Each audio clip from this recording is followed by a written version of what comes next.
Bonjour à toutes et à tous, bienvenue sur KTV Equazy FM, le 106.9 pour un temps de parole en direct à la radio et à la télévision. Avec nous ce matin, c'est Nathalie Costantini sur le plateau du temps de parole avec Madame le vice-recteur. On va revenir, essayer avec elle de faire le point sur les fameux rythmes scolaires. Madame le vice-recteur, bonjour. Bonjour. Merci d'avoir accepté notre invitation. On s'y perd un peu. Dans tous les discours qu'on peut entendre, que ce soit des syndicats, des parents d'élèves, ce qu'on peut lire dans la presse, qu'on peut lire sur le site du vice-rectorat. Une question toute simple, Madame le vice-recteur, on en est où sur l'application de ces fameux rythmes scolaires ? On est dans l'échéancier qu'on s'était fixé, c'est-à-dire qu'on avance, on donne le temps à chacune des écoles pour essayer de trouver une solution en lien avec les possibilités locales. On donne du temps aux élus, on donne du temps aux enseignants pour essayer de faire cette concertation qu'on nous avait dit pas suffisante. Et puis, on donne aussi le temps aux parents de s'exprimer pour que leur mobilisation soit une mobilisation qui soit positive au service de leurs enfants. Alors, il y a quelques exemples qui donnent l'impression de faire machine arrière. On en parlait tout à l'heure. Sun Tzu, on en a parlé dans la presse, écrite, à la télévision, à la radio. Sun Tzu, avec hier les parents d'élèves qui nous interpellent et qui nous disent, ça y est, Madame le vice-recteur, elle a fait marche arrière, plus de mise en place de congés administratifs, de rythme scolaire jusqu'à la rentrée. C'est une marche arrière ? Alors pas du tout, c'est pas une marche arrière. Sun Tzu, je suis vraiment désolée de ce qui s'est passé. Sun Tzu, c'est une école qui s'est retrouvée avec des parents qui avaient compris le bien fondé de la mise en place de la réforme et d'autres qui souhaitaient avoir des assurances avant de pouvoir s'engager dans cette réforme. Je crois qu'il y a eu une convergence de mauvaises situations puisque le premier élu de Mamoudzou est venu voir les parents d'élèves.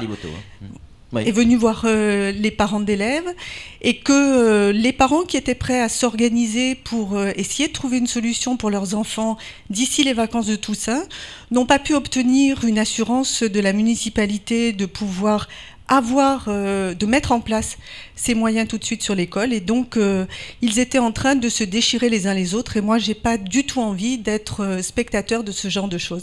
Donc je n'ai pas fait machine arrière, j'ai donné encore un peu de temps mais vraiment j'en appelle à la mairie de Mamoudzou pour que les 8 heures qui sont nécessaires pour organiser une pause méridienne par classe puissent être mis à disposition de l'école pour que les enfants de Sun Tzu, comme les autres enfants, puissent bénéficier de cette adaptation des rythmes scolaires. Kungu, là aussi c'est un exemple. Kungu, ça se passe pas du tout. Il n'y a pas de mise en place. Mais Kungu, il n'y a rien de particulier puisque Kungu fait partie des communes qui sont à 100% de rotation.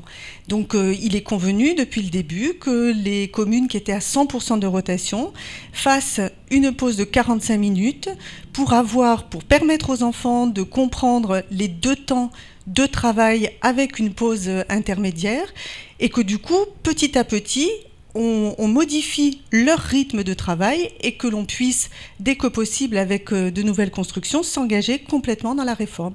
Donc il n'y a pas de cas... Pour le reste de l'île, ça fonctionne plutôt bien ? Écoutez, en tout cas, ce que je voudrais dire, et merci de me donner la parole ce matin, parce que je voudrais vraiment dire qu'il y a eu un énorme travail qui a été fait par l'ensemble des enseignants, l'ensemble des directeurs d'école. Il y a eu des mobilisations, mais positives, des parents d'élèves qui sont venus avec les élus pour chercher des solutions. Et ne serait-ce que pour ça, je pense qu'on a fait un grand pas en avant et vraiment, je suis très très contente de la manière dont les gens se sont engagés sur ce travail qui n'est pas facile, mais qui méritait que l'on puisse continuer à avancer. Alors c'est vrai que la presse, les syndicats mettent souvent le doigt là où ça fonctionne pas. On fait pas un journal avec des trains qui arrivent à l'heure, mais c'est vrai qu'il y a le reste. Et quand on en parle ensemble, Madame le vice-recteur, vous nous dites, mais pour le reste, ça se met en place normalement. Vous êtes satisfaite ? J'ai pas dit que ça se met en place normalement. Oui. J'ai dit que ça se mettait en place au prix d'engagement et d'énergie. Oui. Mais en même temps, je veux dire, c'est la mission. C'est la mission qu'on Ouais. s'est donnée. On est venu, je veux dire, on est fonctionnaire, on a du temps qui nous est donné pour participer de l'éducation et du développement des jeunes. Je pense que c'est une mission qui est très altruiste et on n'a pas le droit de passer à côté. Vous êtes dans le bon timing pour l'instant par rapport au timing initial, celui que vous étiez fixé au départ? Alors, on est dans le bon timing, mais j'ai envie de dire que c'est pas l'essentiel. L'essentiel, c'est que, comme vous disiez tout à l'heure, qu'on arrive tous au bon endroit et s'il y a des trains, puisque on est sur les métaphores avec les trains, s'il y a des trains qui arrivent plus tôt que les autres, je pense que c'est pas très grave, on arrivera à faire en sorte à trouver les moyens de rattraper le temps perdu. Samuel Bocher, le rédacteur en chef de France Mayotte Matin, a une question à vous poser, madame la vice-recteur. Je ne vais pas vous mettre dans une position délicate, mais ma question pourtant va le faire. Si je regarde bien, à vous écouter, c'est la responsabilité des maires pleine et entière qui est mise en avant. Parce qu'ils ont les moyens, enfin l'État met beaucoup de moyens pour la réforme, mais derrière ça ne suit pas. Il n'y a pas, de classes qui tiennent la route, il n'y a pas de fourniture, il n'y a pas d'animateur. Ça, c'est pas de votre fait, c'est pas de votre responsabilité. Le blocage, il vient bien des élus. Écoutez, en tout cas, nous, on a fait tout ce qu'on pouvait faire. Vous avez fait un sujet sur lequel vous montriez effectivement tous les moyens que l'État mettait à disposition. Moi, j'ai envie de dire, je ne vais pas dire, il n'y a pas la responsabilité unique de quelqu'un. Je pense qu'à un moment donné, il y a des élus qui ont accepté de démarrer, qui ont accepté de commencer à avancer. Et moi, quand j'entends parler, par exemple, d'une réflexion autour de la mutualisation de moyens pour construire une cantine scolaire, je trouve que là, on a vraiment fait un grand pas en avant. Donc, voilà, moi, je suis contente qu'il y ait des choses qui avancent. Je regrette vraiment qu'il y ait des communes dans lesquelles il y ait un blocage de principe. Et oui, je pense que les moyens y sont. Vous en avez apporté la preuve dans votre dossier. Voilà, c'est dommage qu'on attende. Je ne sais pas trop ce qu'on attend. En tout cas, nous, on ne peut pas faire plus. Et on sera toujours à disposition pour aider et faire en sorte qu'on fasse encore mieux au bénéfice des enfants. Nathalie Costantini, sur ce même plateau, à votre place, cette semaine, en début de semaine je crois, il y avait Anchia Bamana, madame le maire de Sada, qui disait on n'est pas contre le rythme scolaire, mais on ne peut pas, on n'a pas assez d'argent, on n'a pas les moyens. Est-ce que les maires comme Anchia Bamana, qui s'opposent pour des raisons que l'on peut comprendre éventuellement, à la mise en place de ce rythme scolaire, ils risquent quoi aujourd'hui ? D'abord, moi, je ne pense pas que le maire de Sada s'oppose à la mise en place de la réforme, ni même qu'elle dise on n'a pas les moyens. Elle l'a dit sur ce plateau. Hein. Alors, je veux dire, ça, c'est sa lucidité de maire et par rapport à ses engagements, c'est elle qui connaît ses subventions municipales. Il n'en demeure pas moins que j'étais vendredi sur Sada. Sur l'ensemble des écoles de Sada, toutes les écoles ont fait des propositions. Toutes les écoles sont prêtes à s'engager dans les nouvelles modalités d'organisation de la réforme scolaire. Ce qui ne veut pas dire que pour l'instant, il y a des organisations de pause méridienne avec des surveillances. Je pense que les parents ont aussi accepté un certain nombre de choses parce qu'ils savent très bien que c'est important de pouvoir mettre en place les choses. Donc, Madame le maire, elle ne risque rien en tant que telle, puisqu'elle ne s'est pas opposée à ce que les choses se mettent en place dans le cadre de la loi et de la nouvelle organisation des rythmes. Donc après, qu'elle ait besoin de temps pour pouvoir mettre en place ce que les parents d'élèves lui demandent, c'est-à-dire une surveillance pendant le temps de cette pause méridienne, eh bien, elle prendra le temps qui lui est nécessaire pour pouvoir le mettre en place et je suis bien persuadée qu'elle le fera avec beaucoup d'engagement. Quand je suis partie de sa mairie, elle était avec sa chargée des affaires scolaires et elles étaient en train de travailler sur le projet. Donc je suis bien persuadée qu'elle ne s'oppose pas au projet. Sans vouloir faire de vilains jeux de mots, ça veut dire que chaque commune avance à son rythme ? Absolument. Mais ce n'est pas un mauvais jeu de mots. Flo a une question à vous poser, madame le Oui, en directeur. parlant de mauvais jeu de mots, on va y aller. À cette même place, au même endroit, il y avait Camille Audine, l'autre jour de la CGT, qui nous expliquait que la priorité absolue, c'était la construction d'établissements. Est-ce que, de votre point de vue, même si vous êtes juste fonctionnaire, les rythmes scolaires à Mayotte, c'est la priorité ? Quand on voit l'état de nos écoles, l'état des sanitaires, l'état tout simplement des écoles, le nombre de classes proposées. Écoutez, moi, c'est pas comme ça que je verrai les choses. Quand vous dites l'état des écoles, il date pas d'hier. L'année dernière, c'était pareil, l'année d'avant, c'était pareil, etc., etc. On est sur quelque chose qui a évolué dans le mauvais sens, mais qui montre que la prise en compte de ces écoles n'a pas été faite depuis très très longtemps.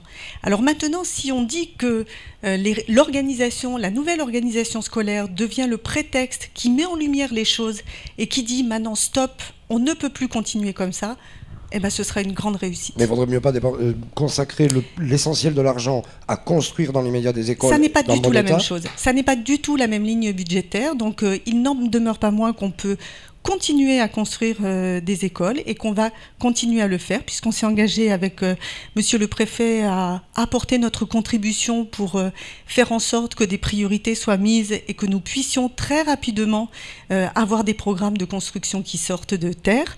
Nous avons engagé une réflexion avec les élus pour qu'ils puissent visiter le collège K3 qui est fait de modulaire avec des salles de classe qui sont tout à fait adaptées à l'enseignement et qui ont permis à 350 élèves de passer d'un établissement à un autre et en commençant des travaux en février, d'être à la rentrée dans leur établissement. Samuel Bocher, très rapidement. Oui, comprenez-vous la frustration au moins des syndicats et de la population vous, ça fait un mois et demi que vous êtes à Mayotte, mais les parents, les syndicats, depuis des années et des années, dénoncent ces fameuses constructions scolaires qui n'avancent pas, l'état des écoles. Et aujourd'hui, ils ont le sentiment que cette réforme, c'est un peu la charrue avant les bœufs. Pas du tout. Et justement, moi, toutes les organisations syndicales que j'ai reçues, j'ai toujours eu le même discours de leur dire « Nous pourrons ensemble participer de cette construction et de cet nouvel aménagement des écoles. Et il faut que nous nous battions tous ensemble pour aller dans le même sens. Il ne faut pas focaliser sur cette organisation scolaire qui n'est que le détail qui a permis d'enclencher les choses. » Dernière question, Madame le vice-recteur. On a le sentiment quand même si effectivement ça va se mettre en place tôt ou tard, chacun à son rythme, d'accord. Mais on a quand même le sentiment que ce rythme scolaire n'est pas ce qui est le plus adapté à Mayotte. C'est vrai qu'avec l'école coranique, avec le rythme de travail des gens, avec l'heure à laquelle se lève le soleil, on vit, il n'y a qu'une heure de décalage avec la métropole, c'est vrai, mais il y a un décalage de vie énorme. On vit au rythme du soleil. On a l'impression qu'on est un peu en décalage et qu'à Mayotte, peut-être qu'à Mayotte, le rythme scolaire, c'était pas maintenant qu'il fallait le mettre en place. Mais écoutez, moi je ne suis pas du tout d'accord avec vous, parce que dire qu'il y a 2 temps de travail et une pause intermédiaire, qu'on dit méridienne, mais qui ici effectivement n'est pas méridienne, fait qu'on peut tout à fait mettre en place la nouvelle organisation scolaire, tout en tenant compte du temps de vie des gens. Les écoles, elles commencent à 7h ou 7h15, elles terminent à 14h30, la pause se fait entre 10h30 et 13h. Ça correspond tout à fait au rythme de vie des Mahorais et des gens qui sont sur Mayotte. Donc pour moi, il n'y a absolument aucune difficulté. On confond en fait une organisation qui est une organisation métropolitaine qui commence entre 8 et 9 heures, et puis un temps avec 2 temps de travail et une pause. Donc nous ferons 2 temps de travail et une pause, mais nous commencerons à 7 heures. Toujours optimiste ? Toujours optimiste. En tout cas, merci d'être venue sur ce plateau, Nathalie Costantini. Merci à vous. Merci d'avoir accepté notre invitation et d'avoir répondu clairement à nos questions. C'est tout pour ce temps de parole. Tout de suite, la suite de nos programmes.